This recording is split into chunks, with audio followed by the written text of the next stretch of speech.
يا أيها الذين آمنوا إذا نودي للصلاة من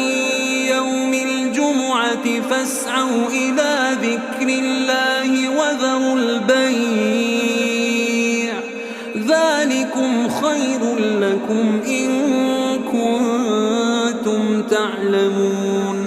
فإذا قضيت الصلاة فانتشروا في الأرض وابتغوا من